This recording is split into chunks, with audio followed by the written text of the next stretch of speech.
এই যে সামনে বাজেট আছে, এই বাজেটে আমরা ফ্যামিলি কার্ড এবং কৃষক কার্ডের জন্য অনেক বেশি বরাদ্দ রাখবো।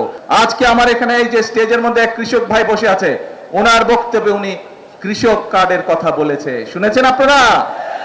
এই কৃষক কার্ডের কাজও কিন্তু খাল খননের কাজ যেমন আমরা শুরু করেছি, ফ্যামিলি কার্ডের কাজ যেমন আমরা শুরু করেছি, আল্লাহর রহমতে কৃষক কার্ডের কাজও আমরা ধীরে ধীরে শুরু করেছি। হতে পারে এখন পর্যন্ত কেউ বলতে পারে যে আপনারা তো অল্প দিয়েছেন।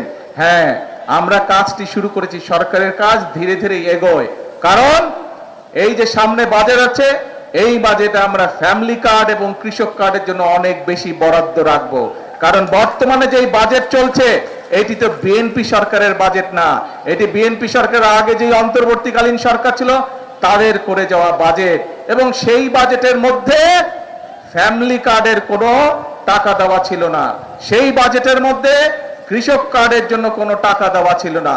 সেই জন্য ইনশাল্লাহ এবার আপনাদের সরকারের বিএনপি সরকার বাজেট তৈরি করছে এবং সেই বাজেটের মধ্যে ফ্যামিলি কার্ডের জন্য বরাদ্দ রাখা হবে, সেই কার্ডে কৃষক কার্ডের জন্য বরাদ্দ রাখা হবে কৃষক ভাইদের জন্য। আমরা চাই মায়েরা যেমন স্বাবলম্বী হবে, আমাদের দেশের কৃষক ভাইরাও স্বাবলম্বী হবে। সেই জন্য কৃষক কার্ডের মাধ্যমে প্রতি বছর যাতে কৃষক ভাইদের যে সার, কীটনাশক, যেসব বীজ, ফসলের বীজ, এগুলো কিনতে যেই টাকাটির প্রয়োজন, তার একটি অংশ আমরা সরকারের পক্ষ থেকে ফ্যামিলি কার্ডের মাধ্যমে কৃষক ভাইদের হাতে পৌঁছে দিব, যাতে করে তাদের জন্য সমস্যা না হয়। প্রিয় ভাই বোনেরা, কি আপনারা সবাই কৃষক? গুড। ভিটামিন ই ও সি সিরাম 8টি প্রাকৃতিক অয়েল সমৃদ্ধ লিলি সিরাম অয়েল, যা চুল পড়া কমায় মাত্র 30 দিনে।